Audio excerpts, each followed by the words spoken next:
সবসময় গরিবদের কোরবানি এবং ত্যাগ, মাঝখানে বড় লোকরা হলো ফলাফলটা নিয়ে নিবে। আওয়ামী লীগ বলুন, বিএনপি বলুন, আর বর্তমান তত্ত্বাবধায়ক সরকার বলুন, প্রত্যেকের সমর্থক হলো গরিবরা। ক্ষমতায় যায় কিন্তু ওই দলের বড় লোকরাই কিন্তু ক্ষমতায় যায়। আর এই দেশের গরিবদেরও আশ্চর্যজনক বিষয়, এরাই ঘুরে ফিরে বড়দের তাবেদারি করে। আন্দোলনটা ছিল গরিব মানুষের আন্দোলন, কথা ঠিক না বেঠিক? একমাত্র ছাত্রদের মধ্যে যারা উপদেষ্টা হলো কয়েকজন বা যারা নেতা আছে, এরা বাদ দিয়ে অল্প 3-4 জন 5 জন বাদ দিয়ে মেইন ক্ষমতার মালিক বর্তমানে হয়েছে যারা বড় লোক, তারাই মালিক হয়েছে। এখানে যেহেতু আমরা হেফাজত ইসলাম করি, আওয়ামী লীগের বিরুদ্ধে আমরা যেহেতু সরকার পক্ষে আসি, অনেক কথা বলতে পারি না। একটা ভদ্র মহিলা খুব বেশি কথা বলে, আমরা নাম নিতে চাই না, তো পটর পটর পটর পটর পটর পটর, ঠিক আছে? রাজপথে রক্ত দিল কারা, জেল খাটলো কারা, পুলিশের গুলির সামনে দাঁড়ালো কারা? এবং ইতিমধ্যে আপনারা দেখছেন এই যে বিএসএফ সমগ্র বাংলাদেশে প্রত্যেকটা জায়গায় এসে কাঁটাতারের বেড়া দিয়ে আমাদের নাগরিকদেরকে হত্যা করে আমাদের চাপ তৈরি করে আছে যুগ যুগ ধরে। এখন এই সরকার একটু সাহস দেখাচ্ছে, আমাদের পিডিআরের নৌজওয়ানরাও মোটামুটি আগের থেকে কিছুটা সাহস দেখাচ্ছে। কিন্তু সবচেয়ে আশ্চর্যজনক বিষয় হলো আমাদের গরিব খেটে খাওয়া লুঙ্গি পরা এই গরিব কৃষক, তারা কিন্তু কাস্তে হাতুড় নিয়ে এই ভারতীয় দজ্জালদের বিরুদ্ধে তারা কিন্তু দাঁড়িয়ে গেছে। কি এই দেশ কৃষকদের দেশ, এই দেশ গরিবদের দেশ। সেটা 47-এর যুদ্ধের সময় হোক, 71-এর যুদ্ধের সময় হোক, 24-এর যুদ্ধের সময় হোক, সব সময় দেখবেন এবং আপনি লিখে রাখতে পারবেন আগামীতেও যে লড়াই হবে ভারতবর্ষের সাথে আমাদের, এই লড়াইয়ে অকাতারে আমাদের সাধারণ লোকরাই কিন্তু তারা জান দিবে এবং তারাই কিন্তু বিজয়ী হবে। তারা আল্লাহ পাক সুবহানাহু ওয়া তাআলা কোরআনে কারীমে বলেন, তোমরা যখন দেখো আকাশে দল বেঁধে কাতারবদ্ধ হয়ে পাখিগুলো উঠতেছে, সেটা হলো তাদের সালাত, তাদের নামাজ।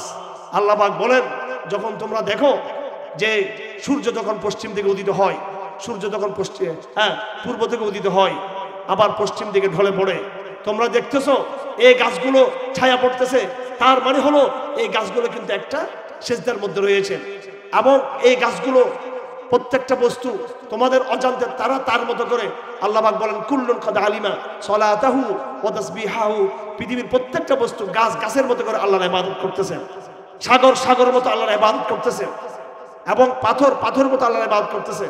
প্রত্যেকের আলাদা আলাদা নামাজ করার পদ্ধতি আছে, প্রত্যেকের জিকিরের পদ্ধতি আছে।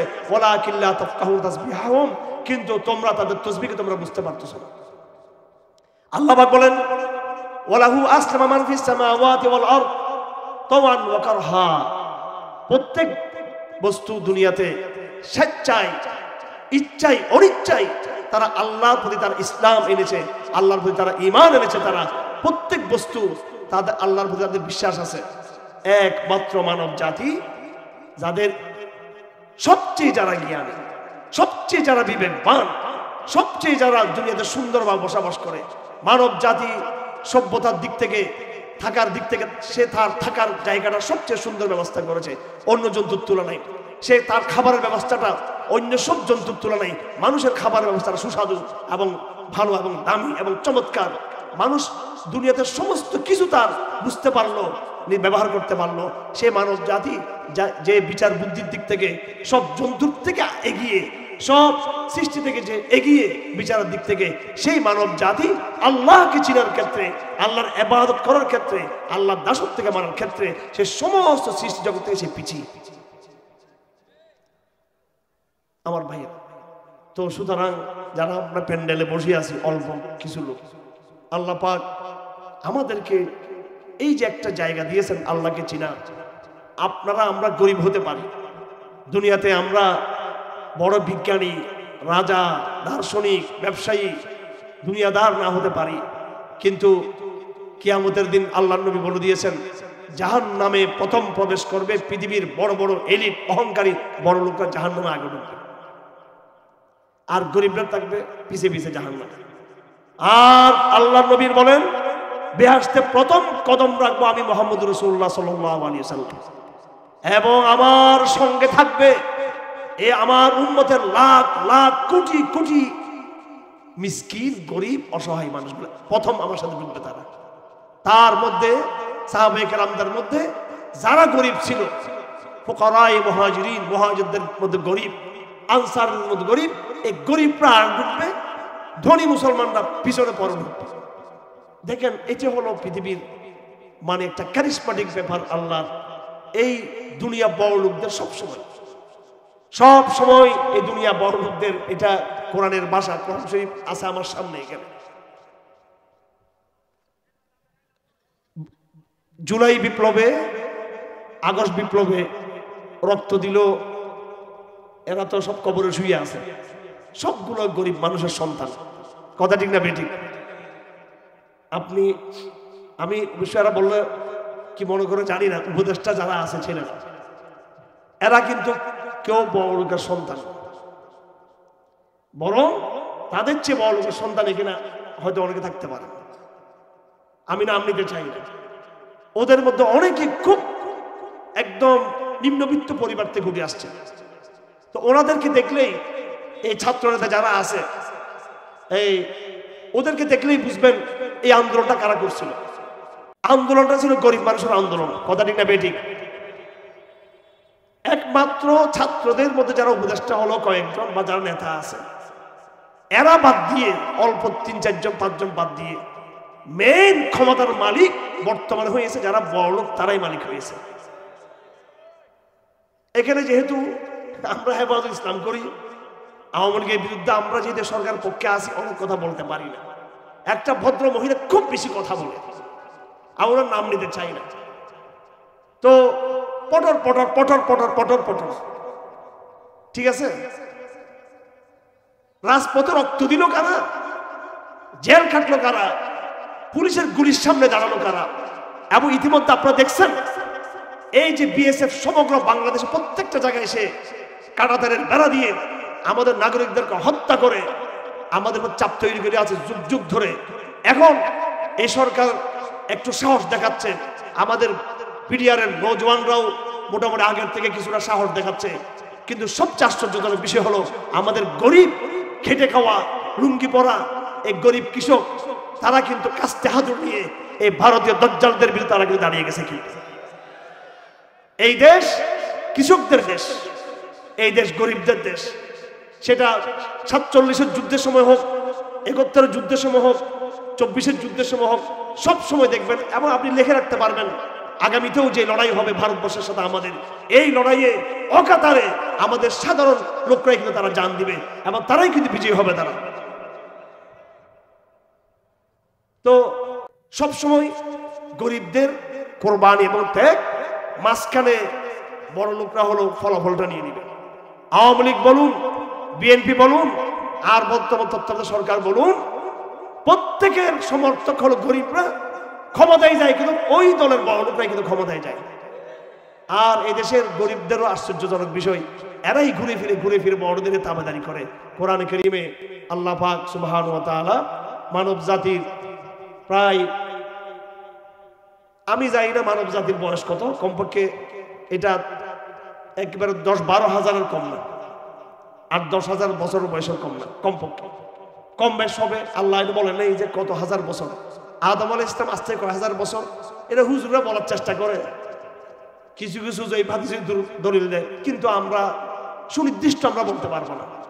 তবে যত হাজার বছর হোক না কেন, বিজ্ঞানীরা একটা কথা বলে, আমি স্কুল কলেজের ভাইদের উদ্দেশ্যে বলতে চাই, বলে কয়েক লাখ বছর মানব জাতির, আস্তার ডাহা একটা মিথ্যা কথা। মানব জাতির বছর 1 লাখ বছর, 50,000 বছর প্রমাণ করতে পারবো না কেন। মানব জাতি বয়স খুব কম। দুনিয়াতে আল্লাহ পাক, এই দুনিয়াকে আল্লাহ পাক ধ্বংস করবেন খুব অচিরেই। এই দুনিয়াকে ধ্বংস করে কিয়ামত করার আগে আল্লাহ পাকের শেষ এটা হলো মানব জাতিকে পাঠানো। হ্যাঁ, এই জগতের বয়স লক্ষ লক্ষ বছর, হাজার বছর, কোটি বছর, জানি না আমরা কত বছর, কিন্তু মানুষ আসছে দুনিয়াতে অনেক পরে আসছে মানুষ। এবং এই মানব জাতিকে দুনিয়াতে পাঠিয়ে আল্লাহ পাক তার সৃষ্টির সবচেয়ে বড় কাজটা আল্লাহ পাক করেছেন এই মানব জাতিকে পাঠানোর মাধ্যমে। এত বিচার বুদ্ধি জ্ঞান আল্লাহ পাক কাউকে দেন নাই। আমার বন্ধুরা, এই মানব জাতির উপরে আল্লাহ পাকের এত দয়া মায়া, এত ভালোবাসা, আর এই মানব জাতি নিজের জন্য সবকিছু করলো, কিন্তু তারা আল্লাহকে চিনতে পারলো না। এই জন্য আল্লাহ পাক সুবহানাহু ওয়া তাআলা কোরআনে কারীমে সূরা আহজাবে বলেছেন, আউযু বিল্লাহি মিনাশ শাইতানির রাজীম, ইন্না আরাদনাল আমানাতা আলাস সামাওয়াতি ওয়াল আরদি ওয়াল জিবাল ফাবাইনা আন ইয়াহমিলনাহা ওয়া আশফাকনা মিনহা ওয়া হামালাহাল ইনসান ইন্নাহু কানা যালুমান জাহুলা। মানুষের আগে আল্লাহ পাক আসমানকে বলেছিল তোমরা দায়িত্ব নাও। মানুষের আগে আল্লাহ পাক জমিনকে বলেছে তুমি দায়িত্ব নাও। মানুষের আগে আল্লাহ পাক পাহাড়কে বলেছে, পর্বতকে বলেছে, সমুদ্রকে বলেছে তোমরা দায়িত্ব নাও। মানুষকে আল্লাহ পাক বলেছে পরে। আমার ভাই আল্লাহ পাক বলেন ফাবাইনা আন ইয়াহমিলনাহা ওয়া আশফাকনা মিনহা, সকল সৃষ্টি জগৎ এক বাক্যে আল্লাহ পাককে বলে দিল, হে রব আমরা আমাদের মতো তোমার ইবাদত করব, কিন্তু তোমার দ্বীনের দাওয়াতের কোরআনের আমাদের এত বড় দায়িত্ব আমরা আদায় করতে পারবো না। আমরা আমাদের মতো করে থাকবো, ইবাদত করব। ওয়া হামালাহাল ইনসান, আল্লাহ পাক বলেন মানব জাতি এই দায়িত্ব নিল।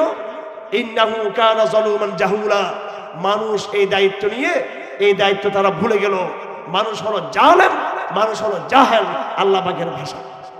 আল্লাহ পাক বলেন ইয়া আইয়ুহান নাস ইন্নামা বাগয়ুকুম আলা আনফুসিকুম মাতাআল হায়াতিদ দুনিয়া, হে মানব জাতি আমি তো তোমাদেরকে সবচেয়ে সৃষ্টি সুন্দরভাবে করেছি, এবং এই মানব জাতিকে আল্লাহ পাক একটু আমার কথাগুলো বোঝার চেষ্টা করতে হবে। আল্লাহ পাক গাছের মধ্যে কিন্তু একটা বুদ্ধি দিয়েছে, কিন্তু সে বুঝে কিন্তু আল্লাহকে। মানুষের মধ্যেও আল্লাহ পাক একটা স্বভাব দিয়েছে। আল্লাহ পাক মানুষকে সৃষ্টি করার আগেই আমরা যে উপাদান ছিলাম প্রথম, সেখানে আমাদেরকে বলে দিয়েছেন আলাস্তু বিরাব্বিকুম, আমি কি তোমাদের রব নয়? আমরা তখন কিন্তু গায়বী জগতে দুনিয়াতে আসার হাজার হাজার বছর আগে আমরা আল্লাহকে বলেছিলাম আল্লাহ আপনি আমাদের মহান রব। তাহলে ঈমানের এই জায়গাটা আমাদের রক্তের মধ্যে আছে। হাদিস শরীফে আছে আল্লাহ নবী বলেন কুল্লু মাউলুদিন ইউলাদু আলাল ফিতরা, প্রত্যেক নবজাতক শিশু যখন দুনিয়াতে আসে, হিন্দুর ঘরে, বৌদ্ধের ঘরে, খ্রিস্টানের ঘরে, নাস্তিকের ঘরে, ইহুদির ঘরে যে বাচ্চার জন্ম হয় সেই বাচ্চা কিন্তু একজন মুসলমান হয়ে জন্ম হয়, সেই বাচ্চা কখনো ইহুদি, খ্রিস্টান, বৌদ্ধ, নাস্তিক হয়ে জন্ম হয় না। তারপর ফাআবাওয়াহু ইউহাউবিদানিহি ওয়া ইউনাসসিরানিহি ওয়া ইউমাজ্জিসানিহি, পরিবেশ দুনিয়াতে আসলো, বড় হলো, গানের পরিবেশ, বাজনার পরিবেশ, নাস্তিকতার পরিবেশ, মূর্তির পরিবেশ, শিরকের পরিবেশ, আল্লাহর বিরুদ্ধচারের পরিবেশ। এই পরিবেশের কারণে বড় মানুষ নাস্তিক হয়। যদি কোনো মানুষ একা একা কোনো দ্বীপে কোনো পরিবেশ থেকে দূরে থেকে সে যদি কোনো রকমের কারোর সাথে সাক্ষাৎ না হয়, একা দুনিয়াতে জন্মেছে, সে কোনো দ্বীপের মধ্যে একা একা সে বড় হয়েছে, অবশ্যই অবশ্যই তার বিচার বুদ্ধি দিয়ে সে আল্লাহকে কিন্তু সে কিন্তু আবিষ্কার করতে পারবে, বুঝতে পারবে আল্লাহকে। হয়তো নামাজ সে পড়তে পারবে না, কারণ সে জানে না, রোজা রাখতে পারবে না, কিন্তু তার মনে মনে আল্লাহ তাকে পাঠিয়েছে এবং একজন আল্লাহ তাকে চালাচ্ছে, এটা কিন্তু সে বুঝবে। আল্লাহকে না চেনা এটা মানুষের রক্ত মাংসের সাথে যায় না, আল্লাহকে না বুঝা এটা মানুষের স্বভাবের সাথে যায় না, আল্লাহকে না জানাটা এটা মানুষের প্রকৃতির সাথে যায় না। আল্লাহকে যে না জানার অভ্যাস, আল্লাহর সাথে যে বেয়াদবি করার যে অভ্যাস, আল্লাহকে অবজ্ঞা করার যে অভ্যাস, আল্লাহকে ভুলে যাওয়ার যে অভ্যাস, এটা পরিবেশের কারণে হয়েছে। আর না হয় আমাদের প্রত্যেকের মধ্যে কিন্তু আল্লাহর একটা ভালোবাসা, আল্লাহর ভীতি আমাদের সবার মধ্যে, সবার অন্তরে কিন্তু আছে, কিন্তু এখনো আছে, কিন্তু পরিবেশের সাথে লড়াই করে আমরা পারি না।